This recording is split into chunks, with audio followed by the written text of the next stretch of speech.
오늘 드디어 예수님께서 장사를 지내는 내용입니다. 참 죽음은 비참한 것인데 특히 비참한 그 장례식이 있습니다. 요절을 했다든지 아니면 사고사를 당했다든지 자살을 했다든지 아니면 객사를 했다든지 이런 것들은 참 우리를 너무 비통하게 합니다. 근데 제일 끔찍한 죽음은 이 사형수의 죽음입니다. 예수님은 바로 이 사형수의 죽음으로 인생을 끝맺음했습니다. 그리고 너무 시간이 긴급했기 때문에 장례식을 치를 수가 없었습니다. 왜냐하면 예수님께서 돌아가신 시간이 오후 3시였고 6시부터는 안식일이 시작되기 때문에 그 3시간 짧은 이 기간 동안 우리가 장례식을 하면 적어도 3일인데 이 짧은 3시간 동안 장례를 치러야 되기 때문에 사실은 장례가 불가능했습니다. 그런데도 불구하고 아주 신속하게 장례가 치러지게 되었고 아주 훌륭한 장례가 치러지게 되었고 무덤이라든지 염이라든지 세마판 이런 것들이 전부 다 완비가 되어 있었습니다. 그리고 예수님께서 안치된 이 무덤은 한 번도 사용하지 않는 이 부자의 돌무덤이었습니다. 그리고 그 향유를 바르고 세마포로 염을 해서 완전한 그러면서 아주 최고의 그런 장례식을 치렀다는 것을 알 수가 있습니다. 이것은 주님의 이 죽음이라고 하는 것이 부끄럽거나 수치스러운 것이 아니라는 겁니다. 이분의 죽음은 너무나 의롭고 영광스러운 죽음이었습니다. 그리고 하나 더 중요한 것이 무엇이냐니까 일단 장례식을 치렀다고 하는 것은 죽음이 공적으로 확인이 되었다는 것을 보여주는 것입니다. 이것은 대단히 중요한 것입니다. 이건 부활과 관계되는 아주 중요한 사안이었다는 것을 알 수가 있습니다. 첫 번째는 주님의 장례식입니다. 42절 말씀을 보면 이날은 준비일 곧 안식일 전날이므로 저물었을 때 예수님께서는 오후 3시에 운명하시고 6시에 안식일이 시작되는 바로 4시, 5시 정도 되는 그때 예수님께서는 장례식을 치르게 되었다는 것을 알 수가 있습니다. 이때 누가 등장하냐니까 아리마대 요셉이라는 사람이 있는데 빌라도 총독을 직접 찾아가서 시신을 요구를 합니다. 빌라도 총독은 이게 이해가 되지 않았습니다.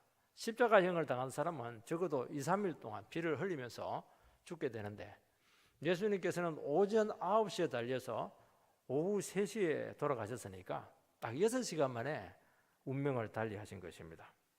그래서 백부장을 불러가지고 정말 예수님께서 죽었는가 한번 확인을 하게 하고 그리고 나서 요셉에게 그 시신을 인계를 합니다. 그래서 요셉은 바로 안식일이 시작되기 바로 직전에 자기 자신의 소유로 있는 한 번도 써보지 않은 그 돌무더기로 된 새 무덤에 안치를 합니다. 그리고 고급 세마포로 유대 장례법에 따라서 향유까지 발라서 이렇게 장례를 치렀다고 요한복음에는 기록하고 있습니다. 이사야서 53장 9절 말씀을 좀 띄워주시기 바랍니다. 이사야서 53장 9절 말씀입니다. 한번 같이 읽도록 하겠습니다. 시작.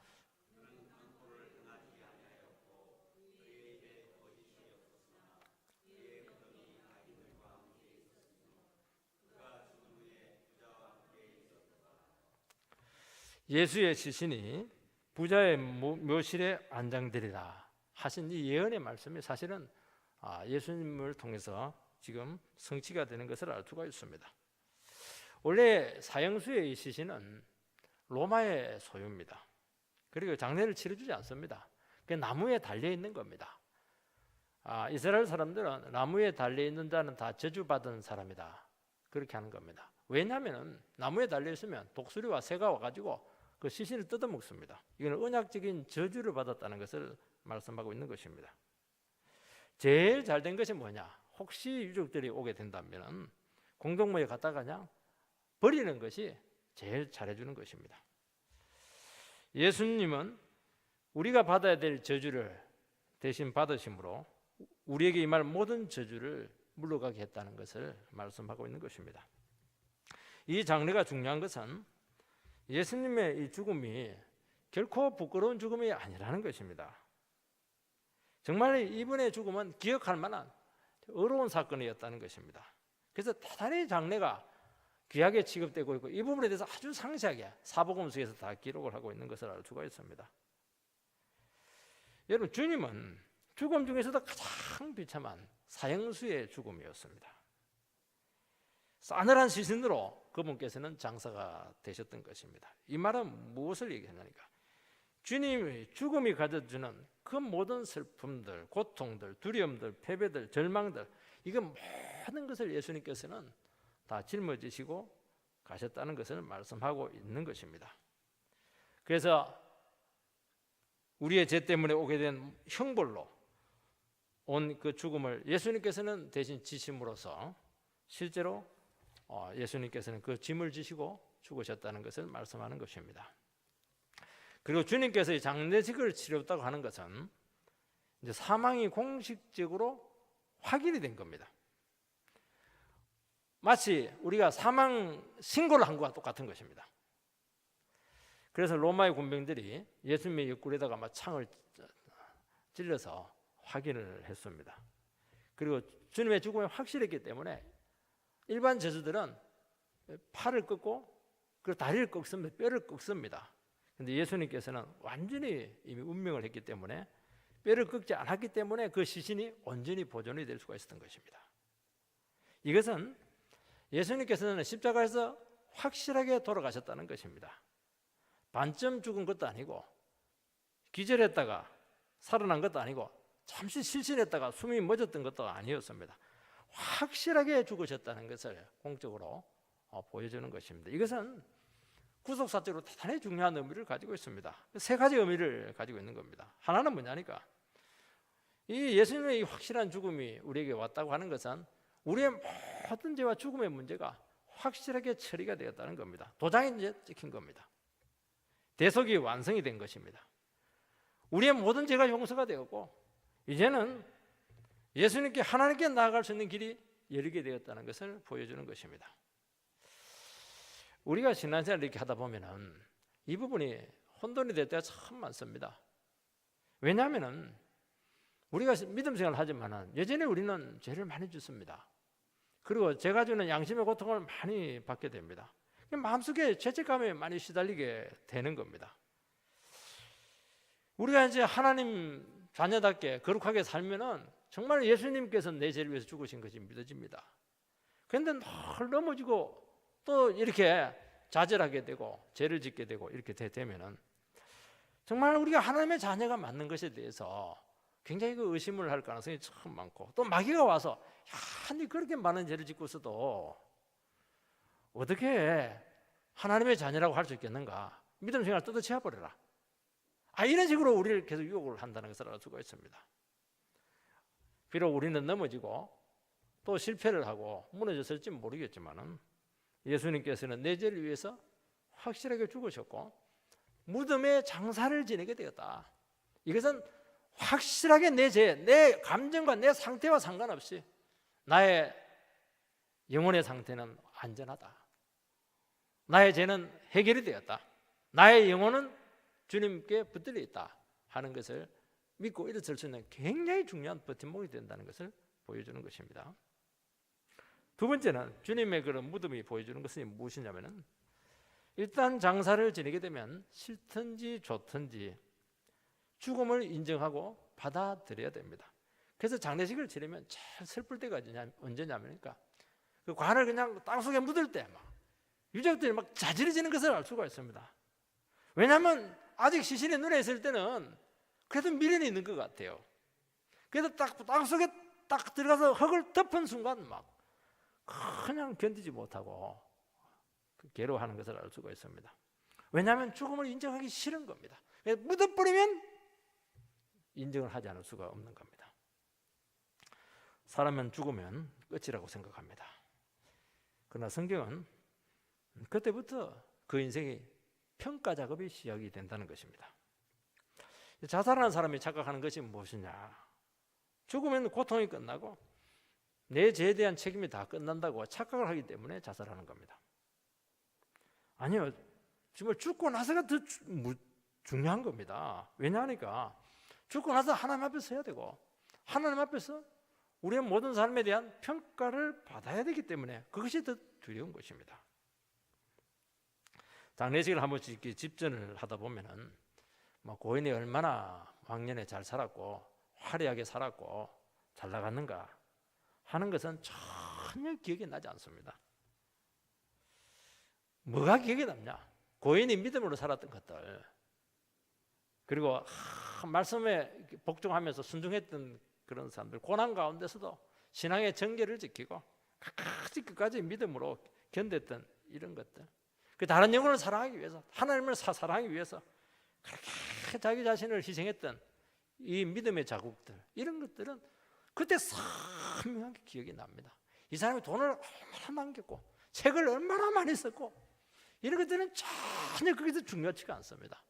하나님 앞에 예배를 딱 드리게 될 때는 하나님 앞에 하나님의 기준으로 딱 평가가 몇 마디로 딱 난다는 것을 알 수가 있습니다. 그것이 그 사람의 인생의 의미였고 그 사람에 대한 평가이기 때문입니다. 많은 게 나지 않습니다. 여러분, 에녹 같은 사람은 애를 낳고 300년과 하나님과 동행해서 죽음을 보지 않고 하늘로 올라갔더라. 에녹에 대한 평가는 한마디입니다. 하나님과 300년간 동행했다는 겁니다. 그것으로 딱 끝나는 겁니다. 다른 것은 하나도 이야기 안 합니다. 애를 몇 명 낳았니, 얼마나 잘 살았니, 하나도 중요치가 않습니다. 한 줄로 우리 인생은 딱 정리가 되는 겁니다. 한 번씩 장례식을 이렇게 집전할 때 도대체 무슨 설교를 해야 될지 마음속으로는 이런 식으로 살면 안 됩니다. 그 설교를 해야 되는데 어떻게 그 설교를 할 수가 있겠습니까? 난감한 것입니다. 왜냐하니까 하나님 앞에 내어놓을 만한 것이 없고 평가할 만한 것이 없기 때문입니다. 왜냐하니까 전부 다 자기를 위해서 살았고 정말 탐욕과 욕심을 위해서 살았고 자기 영광만 구했고 죄만 지었고 다른 사람만 힘들게 했고 그냥 말을 안 하고 때리고 이렇게 했는데 거기서 무슨 얘기를 해줄 수가 있겠는가. 참 난감할 때가 많고 예수라도 믿었으면 예수를 믿는 것 자체가 하나님 앞에서 최고의 평가입니다. 예수를 믿으면 반드시 할 말이 있습니다. 믿는 것 자체가 최고의 하나님 앞에서의 상 받는 것이기 때문에 그렇게 하는 것입니다. 예수도 안 믿죠. 그냥 자기 마음대로 살아죠. 정말로 하나님 앞에 이걸 내놓을 게 아무것도 없고 설교할 것이 아무것도 없다는 것을 알 수가 있습니다. 우리는 무덤 앞에서 어떤 평가를 받을지 지금부터 생각을 하셔야 됩니다. 그리고 지금부터 어떻게 살아가야 될 것인가. 누군가 내 후배 중에서 또 아니면 우리 후손들 또 어느 목사가 와가지고 내 장례식을 집전할 텐데 무슨 말을 할까. 유족들 앞에서 많은 사람들 앞에서 무슨 말을 할까. 그거 생각하면은 상당히 우리 삶이 심각해진다는 것을 알 수가 있습니다. 장례식 때 모든 평가가 다 나오는 것이고 주님의 불꽃 같은 눈앞에서 우리의 삶이 전부 다 평가되고 있다는 것을 꼭 기억을 하시기 바랍니다. 그리고 끝까지 따라갑니다. 그 레테르가 그 딱지가 이 세상에서 있는가요? 끝까지 따라갑니다. 세 번째는 그 의미가 무엇이냐면 장사되시면 끝이 아니고 새로운 시작입니다. 무덤에서 장사되는 순간 모든 것이 끝났다고 사람은 생각합니다. 그러나 주님은 죽음의 권세를 깨뜨리고 부활해서 우리에게 새로운 삶을 주셨습니다. 그래서 성령을 부어서 이 세상 사람처럼 살지 않고 새로운 인생을 우리에게 열어주신 것입니다. 예수님께서 공동묘지에 유대인들은 그 무덤이 돌로 되어 있습니다. 굴에다가 합니다. 굴에다가 집어넣습니다. 우리는 땅에 개인적으로 묻는데 온 동네에 있는 시신을 그 굴에다가 같이 묻어 놓습니다. 그러면 혼란이 되는 겁니다. 예수님 정말 부활했는가에 대해서 사람들은 굉장히 의심을 많이 하게 될 겁니다. 근데 하나님께서 하나도 쓰지 않는 가장 깨끗하고 그런 좋은 그 돌무덤에 첫 시신으로 안치되었기 때문에 예수님의 부활에 대해서 왈가왈부할 수 있는 여지를 완전히 차단했던 것을 알 수가 있습니다. 요즘 시대 같으면은 온갖 괴담들이 다 난무했을 것이고 그 당시에도 예수님의 죽음에 대해서 누가 시신을 훔쳐갔다 이런 식으로 많은 그 사람들이 의심을 불러일으키는 그런 일들이 있었던 것을 알 수 있습니다. 그렇지만은 하나님께서는 이 부활에 대해서는 확실하게 증거를 했고 하는 것을 알 수가 있습니다. 여러분, 우리에 있어서 새로운 삶은 내 힘으로 사는 것이 아니고 성령의 능력으로 사는 것입니다. 우리의 본성과 세상의 삶의 방식과 내 자아를 붙들고 사는 것이 아니고 그것을 다 내려놓게 될 때, 이때부터 하나님의 능력이 우리 안에서 역사할 수 있는 그런 삶이 우리에게 주어지게 되었다는 것을 알 수가 있습니다. 그래서 우리는 이 세상 살아갈 때 내 힘으로 살아가는 것이 아니고 이제 성령이 이끄는 힘으로 살아가도록 우리 자신들을 계속 내어드려야 될 것입니다. 나의 노력도 해야 됩니다. 내가 열심히 해서 뭔가를 성취도 해야 될 것입니다. 그러나 주님의 방법과 성령의 능력으로 주님이 원하시는 삶이 되도록 우리의 삶을 바꿔야 된다는 것을 말씀하고 있고, 그런 위대한 삶이 가능하다는 것입니다. 두 번째는 요셉이 당돌하게 빌라도에게 시신을 요구한 것이 상당히 의미가 있다는 겁니다. 43절 말씀을 읽어보면 아리마대 요셉이 와서 당돌이 빌라도에게 들어가 예수의 시신을 달라고 하니 이 사람은 존경받는 공회원이요 하나님의 나라를 기다리는 자라. 아리마대 요셉이 빌라도에게 찾아가서 예수의 시신을 달라고 요구합니다. 당돌이 이렇게 했다고 하는 것은 겁내지 않고 아주 용감하게 했다는 것을 말씀하고 있습니다. 예수는 사형수이고 그것을 공개적으로 요구했다고 하는 것은 그에게는 상당히 그 사회적인 지위의 위험을 감수하는 것이고, 이것은 사형수의 편이라는 것을 알 수가 있고, 예수님은 반역자로서 신성모독자로서 사형을 당했기 때문에 그 사람을 변호한다고 하는 것은 상당히 위험한 행동이었습니다. 그리고 사형수의 시신은 요구할 수가 없습니다. 이거는 국가의 소유로 되어 있는 겁니다. 그런데 놀라운 사실은 이 요구를 빌라도가 들어주는 것입니다. 구하면 주십니다. 두드리면 열립니다. 찾으면 찾게 되는 것입니다. 어떻게 보면 당돌했기 때문에 이런 것들 다 생각했으면 절대로 아마 시신을 구하지 못했을 텐데 그냥 다 거두절미하고 그냥 무조건 가서 예수님의 시신을 달라고 요구를 했기 때문에 그것이 먹혀들었던 것입니다. 빌라도는 이런 요청이 올 것이라고 예측을 전혀 하지 못했습니다. 그런데 이상하게 요구가 들어왔을 때 거절할 이유가 없었고, 또 자기 자신의 시신에 대해서 입장 정리가 되어 있지 않았던 것을 알 수가 있습니다. 선입견 없이 순식간에 판단을 내리게 되었고, 이것은 하나님의 역사였다는 것을 말씀하고 있는 것입니다. 우리나라 지금 고인이 되었지만 아주 유명한 기업인이 있습니다. 이 사람이 지금 조선업을 해야 되는데 지금 뭐 돈도 없고 기술도 없고 아무것도 없습니다. 그럼 무작정 영국에 가가지고 돈을 빌려달라는 겁니다. 당신 뭘 믿고, 기술이 있나 돈이 있나 아무것도 없는데 뭘 믿고 그 돈을 착안할 수 있겠냐는 것을 의심을 합니다. 그때 100원짜리 동전을 탁 끄집어내가지고 우리나라 선조들은 원래부터 이 거북선을 만들었던 그런 민족이라고, 이런 아주 기발한 발상이 사실은 나왔던 것이죠. 아니면 돈을 빌리려고 하면 담보물이 있을 텐데 당신은 뭘 담보를 삼을 것이냐고. 그렇게 하니까 앞으로 많은 수주가 일어나게 될 것이고 그 수주를 믿고 나에게 돈을 빌려달라는 겁니다. 그러니까 이게 말이 안 되는 겁니다. 하나도 맞는 게 하나도 없습니다. 그런데 돈을 빌려서 세계적인 조선업을 만들어냈던 겁니다. 그 사람들이 왜 돈을 빌려주었겠습니까? 그 열정이죠. 그 순수성, 진실성, 그 기발함, 여기서 사람의 신뢰가 나온다는 것을 알 수가 있는 겁니다. 빌라도는 예수님이 제거함에도 불구하고 유대인들의 성화를 이기지 못해서 부득불 내어 주었습니다. 좀 민망한 마음이 있었을 가능성이 참 많습니다. 우리가 어떤 사람에게 요청을 할 때 그 요청을 잘 들어줄 때가 언제냐면은 그 사람이 굉장히 기쁠 때, 그리고 아주 미안함을 느끼고 있을 때, 그때 이 요청을 하면 잘 들어줄 가능성이 많습니다. 그러나 그것도 아니고 이것은 하나님께서 그런 마음을 주었고 아주 당돌한, 원래 니고데모는 굉장히 소극적인 사람이고 숨어있는 신자였는데 이때 과감하게 나타나가지고 말도 되지 않는 요구를 딱 해서 정말 위대한 일을 해냈던 것을 알 수가 있습니다. 여러분, 당돌하게 요구한다고 해서 다 통하는 게 아닙니다. 만약에 헤로드 왕한테 가가지고 하면 이게 맞습니다. 여기서 가장 중요한 것이 뭐냐니까 진지함, 진실성.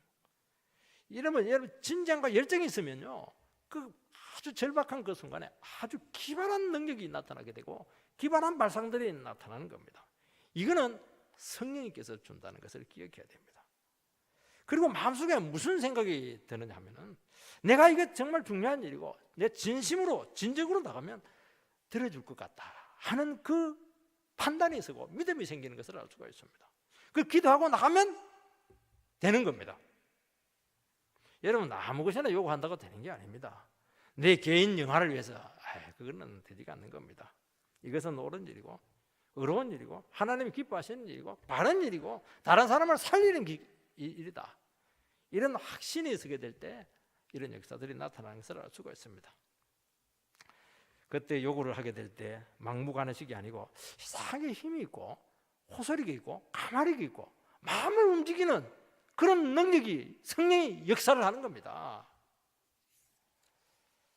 어떤 분은 늘 당돌합니다. 어디 가도 큰 소리 치고 어디 가도 자신감이 있고 그건 좀 오만한 겁니다.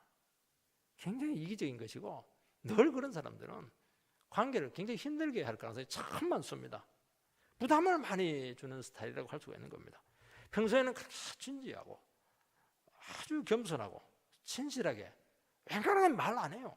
근데 결정적인 순간에 한마디 탁 이렇게 하는 사람, 그 말은 무게가 굉장히 실려 있다는 것을 알 수가 있습니다. 위력이 있는 것이죠. 호소력이 있는 겁니다. 왜냐하면 믿음과 사랑에서 우러나오는 것이기 때문에 그렇게 하는 것입니다. 여러분 아리마다 요셉은 숨어 생활하는 성도였고 평소에는 대단히 소극적이었습니다. 그러나 십자가 죽음의 과정을 통해서 그는 정말 용기를 내었고 정말 사람이 변했던 것을 알 수 있습니다. 여러분 새로운 믿음은 우리를 하여금 생각의 한계를 뛰어넘게 합니다. 내가 믿음 생활을 했지만은 내가 이런 식으로 믿음 생활을 해서는 안 되는구나. 지금 이 순간은 내가 나서야 될 때다. 모든 걸 거두절미하고 그냥 한번 당돌하게 한번 부딪혀 보자. 이런 정말 절박한 그런 심정으로 나서야 될 때가 있다는 것을 말씀하고 있는 것입니다. 하나님을 위해서, 이웃을 위해서 평소에는 상상할 수 없는 그런 생각을 하게 되고 실행을 하게 된다는 겁니다. 이것은 성령이 주는 생각이고 성령이 주는 시도다는 것을 말씀하는 것입니다. 이 말이 안 돼요. 평소에는 이렇게 해서도 안 되는 겁니다. 길이 아닙니다. 중요해요. 이 방법이 아니고는 안 되는 겁니다. 반드시 해야 되는 겁니다. 그때는 과감하게 부딪히는 겁니다. 그것을 하나님께서는 하기를 원하시고 들어주신다고 말씀하고 있습니다. 여러분 장례라고 하는 이 엄청난 사건은 사복음서에 다 기록되어 있을 정도로 참 중요한 사건입니다. 하나님께서는 이 엄청난 예수님의 장례식을 사랑하는 제자들에게 가장 사랑하는 제자들에게 부탁하지 않았습니다. 가족들에게 부탁하지 않았습니다. 이 기록을 한 마가에게 부탁하지 않았습니다. 아무에게도 부탁하지 않았습니다. 누가 했습니까? 숨어있던 무명에 불과한 아리마대 요셉이 감당을 했던 겁니다. 하나님이 그때 그 일을 하도록 그를 예정하셨다는 것입니다. 이 순간을 위해서 그를 예비하셨다는 것을 우리는 기억해야 되는 겁니다. 여러분 에스더에 보면 에스더가 이 포로로 잡혀온 부모도 없는 고아입니다. 삼촌 집에서 정말 불행하게 자란 여성인데 갑자기 페르시아의 그 황후가 됩니다. 에스더는 제일 의문스러운 게 내가 왜 황후에 있어야 되느냐 하는 문제입니다. 배경이 있는 것도 아니고 학벌이 좋은 것도 아니고 출신이 있는 것도 아니고 이민족 사람도 아니고 귀족도 아니고 정말 자기는 절대로 황후의 자리에 있어서는 안 되는 그런 인물이었던 겁니다. 얼마나 정체성이 흔들렸겠습니까?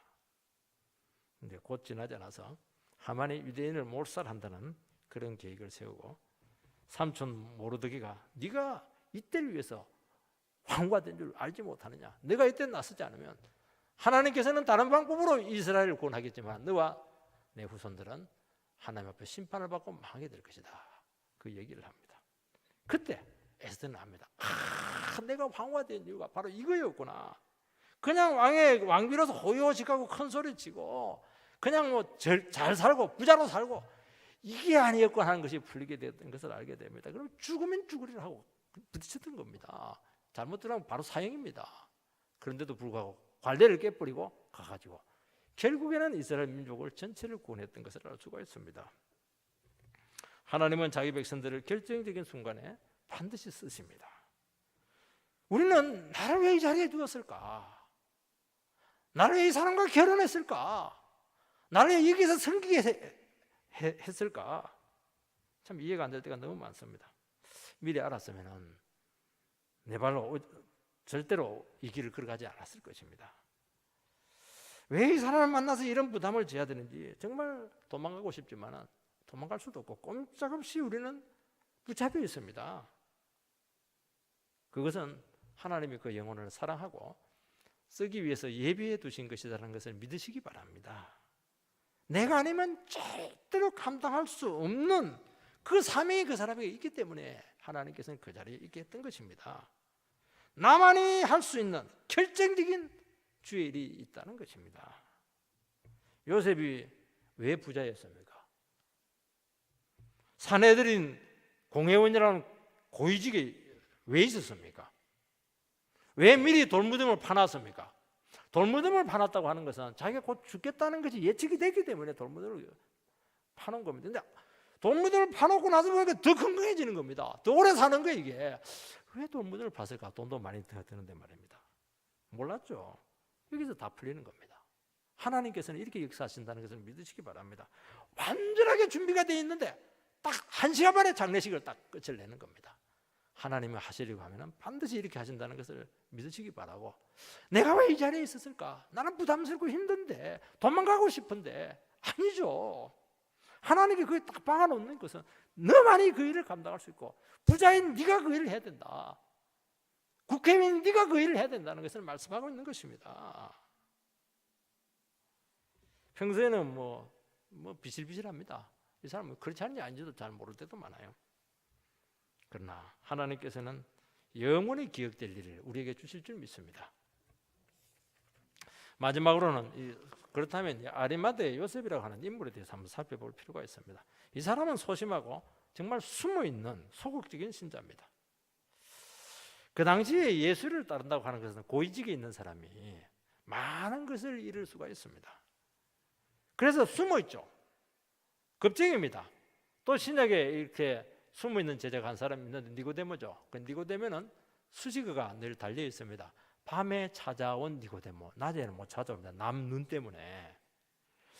영혼에 대한 관심은 있는데 이게 위험한 겁니다. 우리는 마찬가지입니다. 믿음 생활을 하지만은 자꾸 세상 가가지고 직장 가가지고 자기 믿음을 숨깁니다. 기도도 눈 뜨고 해버리고 그냥 예수 믿으면 굉장히 부담스럽기 때문에 이렇게 그냥 안 믿는 것처럼, 교회에서는 집사인데 전혀 집사를 알지 못하도록 그렇게 처신을 하시는 분들이 많이 있습니다. 그러나 본문에 보면은 니고데모가 완전히 사람이 변했습니다. 당당히 나는 예수 믿는 사람이고, 나는 사형수 그 예수를 존경하고, 나는 내가 내 손으로 이 시신을 장례를 해야 되겠습니다. 제자들은 다 도망갔는데 이 사람은 딱 그 자리를 지키고 놀라운 변화의 모습을 보이고 있습니다. 요한복음 19장 38절 한번 올려주시기 바랍니다. 같이 읽겠습니다. 시작. 아리마대의 사람 요셉은 예수의 제자이나 유대인이 두려워 그것을 숨기더니 2일 후에 빌라도에게 예수의 가져가기를 구하매 빌라도가 허락하는지라 이에 가서 예수의 시체를 가져가니라. 요셉은 유대인의 평판과 시선을 아주 두려워했습니다. 원래 주님의 그는 제자였다고 그렇게 기록을 하고 있습니다. 주님의 제자였는데 초창기에 주님을 만나서 은혜를 받았는데 3년 동안 두려움에 빠져가지고 전혀 믿음 생활을 제대로 하지 못했으면 숨어 있었습니다. 그래도 한때는 은혜를 받았습니다.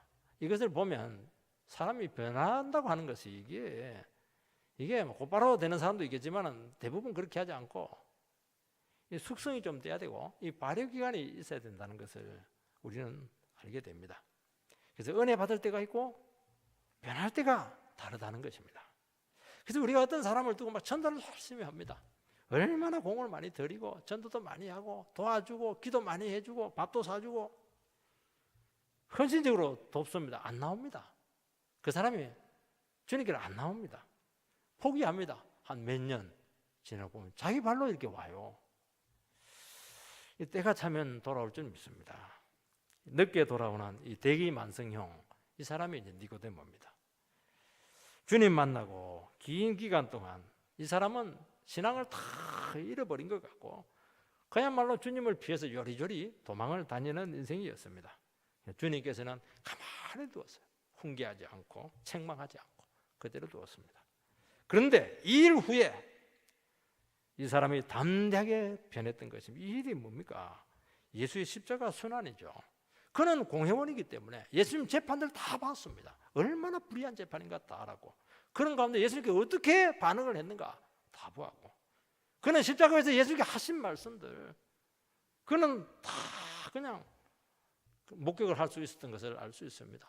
원망 불평하지 않고 도리어 자기를 십자가에 매단 그 죄인들을 위해서 그냥 하나님께서 용서해 달라고 기도하는 그 음성을 그는 들었던 것이고 그 옆에 있는 강도에 대해서도 끝까지 그를 영혼을 챙기면서 네가 나와 함께 낙원에 있을 것이다. 그 위대한 고백을 그는 들었던 것입니다. 이것은 인간의 모습이 아니었습니다. 이것은 하나님의 아들의 모습이었던 것입니다. 이것을 통해서 니고데모가 이거 요셉은 아리마대 요셉은 굉장히 인생에 혼돈을 겪게 되었고 갈등을 느꼈다는 것을 알 수가 있습니다. 어떻게 이분은 나와 다를까? 이렇게 고통스러운 가운데도 다른 사람에서 기도하고 한마디 불평하지 않고 온전히 그들의 죄를 혼자 다 뒤집어 쓰고 고통을 종이 당하시고 흑암 가운데 주여 내 영혼을 맡깁니다. 그렇게 당당하게 죽음을 맞이할 수가 있게 되었을까? 이게 놀라운 신비죠. 이게 힘인 것입니다. 이 사랑의 힘을 그는 느꼈던 것입니다. 그는 예수를 보면서 자기와 너무 다른 한 분을 만났던 겁니다. 자기는 조금이라도 살기 위해서 하나도 잊어버리지 않으려고 직장도 잊어버리지 않고 돈도 잊어버리지 않기 위해서 그냥 은혜를 받았지만 그냥 숨어서 살고 속이면서 살고 자기 인생 그냥 붙들고 부들부들 떨고 있었는데 이분은 죽음 앞에서 막 모든 사람을 다 품고 그냥 십자가에 대신 죽으셨던 것입니다. 이분은 달랐습니다. 그런데 그 십자가 죽음 속에 너무나 놀라운 힘이 있었고 그 속에 진정성이 있었고 인생을 변화시키는 능력을 그는 보았습니다. 이것만이 소망이었구나. 이것만이 사람을 변화시키고 이것만이 우리 모두를 새롭게 할 수 있는 유일한 길이구나 하는 것을 온몸으로 그가 사실은 느꼈던 것입니다. 그것이 그를 변화시켰고 세상을 살리는 유일한 길이다 하는 것을 깨닫고 예수님께서 십자가에 달려 죽었을 때 담대히 일어나가지고 나는 다 잃어도 좋다. 직책 잃어도 좋고 돈을 잃어도 상관없다. 그냥 당돌하게 감히 총독에 가서 달라고 한 겁니다. 정신을 못 차리고 그냥 총독이 내어줬던 겁니다. 주님은 죽으심으로 목숨을 희생하심으로 사람을 변화시켰습니다.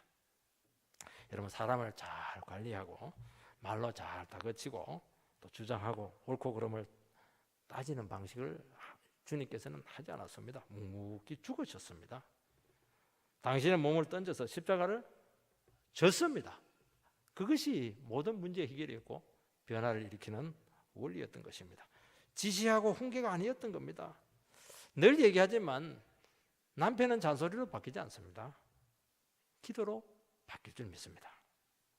자식도 부모가 변화시킬 수 없습니다. 그 자식도 주님을 직접 만나가지고 십자가 앞에서 자기 자신이 아리마대에서 저는 죽는 체험을 해야 되는 것입니다. 그때까지는 부모가 죽는 겁니다. 그 고통을 같이 느끼면서 죽어가야 되는 겁니다. 여러분 제자들도 십자가를 통과하면서 주님을 만나야 했습니다. 제자들은 십자가를 통과하면서 완전히 인생이 바뀌게 됩니다. 그들은 세상적인 기대를 했고 미래에 대한 나름대로 화려한 계획을 가지고 있었고 자기 자신의 나름대로의 그런 멋진 삶의 가치관을 가지고 있었고 인생의 목표가 있었고 삶의 방향이 분명했던 겁니다. 근데 주님의 십자가는 그 모든 것들을 한순간에 깨뜨렸다는 것을 알 수가 있습니다. 자신에 대해서 철저히 실망하게 되었고 그들 인생 전체가 모순덩어리였고 깨어지는 아픔을 겪게 되었던 것입니다. 여러분, 주님과 함께 죽음을 통과해서 그리고 인간 개조가 일어나게 되었다는 것을 늘 기억해야 될 줄 믿습니다. 자기를 내려놓고 자기 인생을 주님께 맡겼던 것입니다. 여러분, 십자가는 모든 인생들을 변화시키는 능력일 줄 믿습니다. 여러분, 그동안 내가 옳다고 믿고 있고 내 방법이 확실하다고 아무리 확정될지 모르겠지만은 아닙니다. 그거 다 깨져야 되는 겁니다. 어디까지 깨져야 됩니까? 내가 완전히 죽는 그 자리까지 가지 않으면 여러분 십자가를 통과했다고 말할 수가 없는 겁니다. 그걸 어떻게 합니까? 은혜 많이 받았습니다. 가다가 뭐로 바람 팍 밟는다. 성질 팍 냅니다. 살아가지고 아직 십자가 통과하지 못한 겁니다. 발 밟으면 어떻게 합니까? 참 당신 말이 내 발 위에 있네요. 이렇게 온유하게 딱 반응하면 이 사람은 굉장히 참 괜찮은 사람이죠. 벌써 다르지 않습니까? 살아가지고요. 자기 뜻대로 안 되면 막 난리를 지키고 그냥 사람들 정죄해 버리고요. 그 사람이 어떻게 십자가의 그런 고통을 통과했다고 말할 수가 있겠습니까? 그 사람이 무슨 온유를 이야기를 하고 그 사람이 무슨 사랑을 이야기하고 그 사람이 무슨 하나님의 뜻을 이야기할 수가 있겠습니까? 자기 아까랑도 하지 못하는 사람이지 않겠습니까? 여러분, 십자가는 끝까지 주님이 죽은 그 죽음의 현장까지 가서 장사를 지내야 되는 겁니다. 자기가 없어지는 겁니다. 이걸 지금 사람들이 잘 알지 못하는 겁니다. 예수 믿고 자기가 살아서 난리예요 지금. 여러분, 깨져야 될 줄 믿습니다. 여러분, 이삭이 신앙이 온유하고 정말 부드러웠던 것은 이삭은 모리아산에서 번제단에서 실제로 죽음을 통과를 했기 때문입니다. 이삭의 놀라운 점은 아브라함이 칼을 들고 그를 찌르려고 하기 일부 직전까지도 순종했습니다. 그거는 죽음을 수용하고 이미 자기가 마음으로 죽은 겁니다. 죽음을 통과한 거예요. 그러고 나서 주님께서는 위대한 그 약속을 그에게 주는 것을 알 수가 있습니다. 이겁니다, 이거. 우리는 죽는 자리까지 쫙 가야 됩니다. 거기서 다 느껴야 돼요. 거기서 다 나오거든요. 모든 게 내 모습 다 나오고 하나님의 사랑 다 나오고 거기서 하나님의 인생 다 나오는 겁니다. 이 과정을 겪으시기 바라고 이것을 두려워하지 마시기 바라고 나에게 십자가를 겪을 수 있는 기회를 주게 되었을 때 감사함으로 받으시기 바랍니다. 왜냐하면 거기에서 우리 인생은 다 결정이 나고 결판이 나기 때문인 것입니다. 43절 하반절 보면 이 사람은 존경받는 공회원이요 하나님의 나라를 기다리는 자라. 요셉은 정치가 안 돼 존경을 받았습니다. 여러분, 돈 많다고 해서 존경 안 합니다. 직책 높다고 해서 사람 속으로 욕합니다. 결국 사람 됨됨이죠. 중심입니다.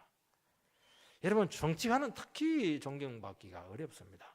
왜냐하면 정치가는 정치적이기 때문에 선거 때만 와가지고 인사하고 선거 지나면 모른 체하고 그게 무슨 진정성이 있습니까? 사람은 정말 뭘 원하느냐면 저 사람이 진실하냐, 정말 진정성이 있는가, 믿을 만한 사람인가, 그것을 지금 확인하는 겁니다. 표만 의식하는 거예요 지금. 요셉은 예수님의 그런 재판 가운데 가편 투표를 하지 않았습니다. 반대표를 유일하게 던졌습니다. 사형 판결에 동참하지 않았던 겁니다. 그 행동에 대해서 다른 공회원들에게 어떻게 비쳤겠습니까? 이거는 미친 짓이죠. 그는 진리 편에 속했고 정의의 편에 섰다는 것을 알 수가 있습니다. 그는 국회의원이었지만은 그 국회의원 조직 사람들과 달랐습니다. 그는 선하고 정의롭고 의로웠습니다. 여러분, 고넬료는 이방인 백부장이었습니다. 정말 전쟁에서 잔뼈가 굵은 그런 전쟁의 군인이었습니다. 그런데 그는 기도하고 금식했습니다. 그러니까 다른 백부장하고 달랐어요. 이 사람은.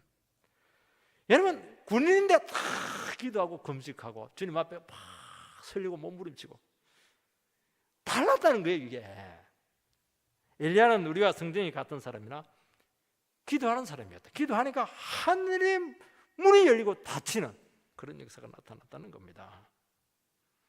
여러분 하나님께 쓰임받는 사람은 주님의 눈에 확 들어오는 축복의 어떤 핵심 요소가 있어야 됩니다.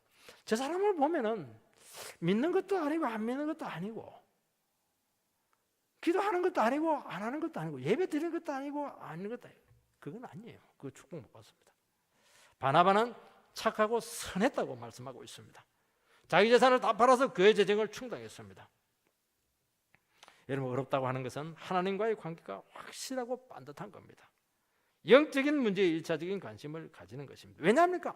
모든 힘은 주님께로부터 오기 때문에 그렇게 하는 것입니다. 오늘 우리들의 평판을 이 시간 생각해 보시기 바랍니다. 나는 어떤 사람입니까? 이 평판이라고 하는 것은요 한두 번 옳은 일 실천한다고 되는 것이 아니에요. 한결같은 진정성을 가지고 살아올 때 자동적으로 생기는 겁니다. 저 사람은 정말 기도하는 사람이야. 저 사람은 정말 과장님인데 저분은 말을 100% 믿을 수가 있어. 정직해. 저분은 절대로 화를 내지 않고 끝까지 우리를 품고 온유해. 저분은 말씀이면 깜빡 죽어. 목숨을 걸어. 물질과 시간을 무조건 주님께 먼저 바쳐. 영혼 그냥 목숨을 걸었어. 뭔가 특별한 것이 있어야 될 줄 믿습니다. 다 가질 필요 없습니다. 하나도 있는 거예요. 하나. 나는 하나님 앞에 어떤 모습으로 지금 평가되고 있고 그것 때문에 축복을 받고 그것 때문에 자손 만대로 하나님께서 그 가정을 축복해 줄 줄 믿습니다. 요셉은 하나님 나라를 기다리는 사람이었습니다.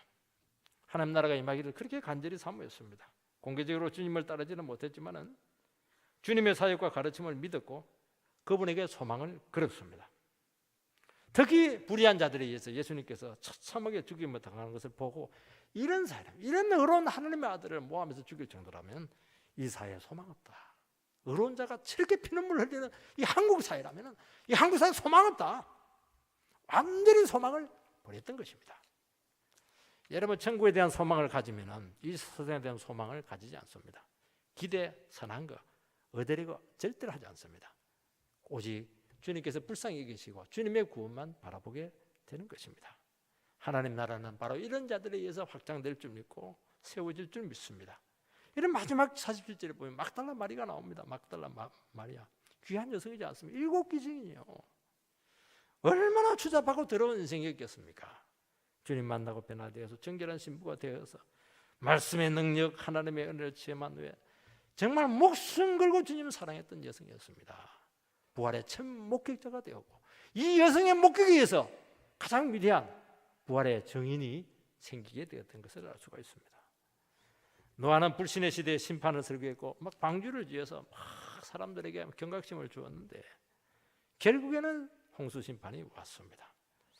여러분 하나님 나라를 사모하는 영혼들은 반드시 세상에 대해서 결정적인 실망을 해야 될 줄 믿습니다. 세상을 한번 제대로 경험을 해보면 반드시 혐오할 수밖에 없습니다. 진실이 어디에 있습니까? 전부 다 거짓말입니다. 정의가 어디에 있습니까? 전부 다 결정적인 불의로 이익 다 챙기는 겁니다. 사랑이 어디에 있습니까? 좋을 때 사랑이죠. 이권 문제 생기면요 그렇게 미워할 수가 없습니다. 그래서 탐욕과 타락에 치를 떨게 되어 있는 것입니다. 근데 난 아직도 세상은 살만해. 정말 세상만 가면 막 살맛이 나고 너무 인생이 즐겁고 기대가 되고 소망이 생기고 뭔가 나는 여기서 내 인생을 뭔가 이룰 것 같고 이 사람이 정말 하나님 나라를 소망하고 있는지 세상 나라를 소망하고 있는가 우리 진작에 좀 질문을 해야 될 줄 믿습니다. 우리는 세상에 살아야 됩니다. 그래서 세상에 소망을 두지 않습니다. 모든 것을 다 잃을 각오하고 주님 따르고 결단을 내려야 될 줄 믿습니다. 여기서 얻으려고 하면 죽습니다. 세상과 함께 심판당할 겁니다. 하나님께서는 이런 영혼들을 반드시 구원의 도구로 사용하게 될 줄 믿습니다. 요셉은 부자였습니다. 부자였기 때문에 그가 참 귀하게 돈이 많이 드는 이 장례식에 쓰임바 되었던 것입니다. 자기 것이니까 막 아낌없이 그냥 멋지게 짧은 순간에 간단하게 장례식을 치루어 주었던 겁니다. 요셉은 벼락출세하지 않았다고 생각됩니다. 횡재한 사람은 아니었습니다. 아마 오랜 세월을 통해서 신뢰를 통해서 아마 부자가 되었던 것으로 생각이 됩니다. 여러분, 주님을 따르는 제자로서 자기 자신의 부름을 최고의 것에 헌신했습니다. 숨겨져 있다가 결정적일 때 나타나서 큰 일을 감당하게 되었고, 이 사람은 나의 참 제자라고 하는 평판을 얻게 되었던 것입니다. 사랑하는 성도 여러분, 오늘 우리 시간 주님께 쓰임받는 귀한 제자들이 되기를 소원합니다. 여러분, 제자가 되고 주님께 쓰이는 게 얼마나 복된 줄 여러분들이 좀 생각을 해야 됩니다. 주님께 쓰이는데 망할 틈이 어디 있습니까? 주님께 쓰이는데 죽을 틈이 어디 있어요? 병들 틈이 어디 있습니까? 사명자는 수명이 보장되어 있는 겁니다. 죽고 싶어도 못 죽습니다. 사명 감당하기 전까지는. 내가 지금 살아있다고 하는 것은 사명이 있는 겁니다. 기도할 사명이 있는 거예요. 나이가 아무리 많이 들고 병들었더라도 하나님 나에게 귀한 가치 있는 삶을 지금 요구하고 있는 겁니다. 그걸 하는 순간은 살아있는 겁니다. 의미가 있는 겁니다. 아무리 많이 가지고 누리고 있을지 모르겠지만 사명이 없죠. 하나님 앞에 왜 살아야 되는 걸 하는 것을 알지 못하고 살아가는 것은 그것은 인생 낭비인 겁니다. 그거는 의미가 없다는 겁니다. 그게 죄를 짓는 거예요. 허망한 생각을 하게 되고 그가 다른 사람 괴롭히고 자기 자랑이 나고 이렇게 할 수밖에 없다는 것을 우리는 기억을 해야 된다는 겁니다. 여러분, 주님께 쓰임 받을 때 긴장감이 있습니다. 그게 뭔가 생동감이 있고 거기에 막 생명이 쫙 나타나는 겁니다. 쓰임 받는 자는 그래서 제일 안전한 길을 걸어가고 있다는 것을 기억을 하시기 바랍니다. 여러분, 많이 가지고 누리면서 가는 게 이게 안전한 게 아니에요. 그거 위험합니다. 그거. 주님이 지켜주시고 삶의 방황이 없고 절대로 길을 잃지 않게 될 줄 믿습니다. 사람이 잘 바뀌잖아요. 여러분, 문제 없는 사람 없습니다. 여러분, 문제가 있을 때 문제를 삼지 마시기 바랍니다. 나도 문제 있는 사람이거든요. 여러분, 절대로 문제를 삼지 마시고, 문제가 있지만 문제를 삼지 마시기 바랍니다. 그 말은 기도하라는 겁니다. 그거 내 책임이구나. 그렇게 감당하라는 겁니다. 그것은 문제를 삼으면 안 되는 겁니다.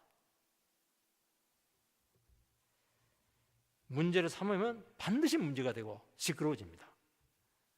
여러분, 100%를 요구하지 마시기 바랍니다.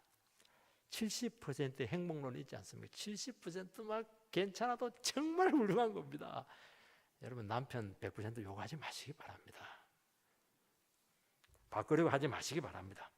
설교 한편으로 목사는 사람을 잡으려고 하는데 에이구, 그 착각을 내려놔야 됩니다.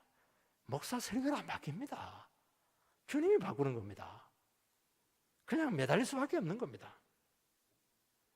여러분, 초등학교 때 얘기들 한 번씩 이렇게 보면요, 그때 생각이 나. 40대인데 지금 50대 때 내 생각에는 별 바뀐 게 없어요. 그때도 잘 먹었더라. 그것만 써놓은 겁니다. 이게 사람만 안 바뀝니다. 분별을 잘 하시기 바랍니다. 왜냐하면 분별을 잘하는 것은 도와주기 위해서 그렇게 하는 겁니다. 내가 또 상처 안 받기 위해서 분별을 하시기 바랍니다. 오직 주님이 변화시킬 줄 믿습니다. 그리고 반드시 십자가를 통과해야 됩니다. 많은 세월이 지나면서 우리는 변화가 되게 될 줄 믿습니다. 우리는 전반전에 있는 분도 계시고 중반전에 있는 분도 계시고 지금까지 실패할 수도 있습니다. 후반전 마지막 하나님께서 라스트 찬스를 우리에게 주었습니다. 바뀔 수 있습니다. 나중전자가 먼저 될 줄 믿습니다.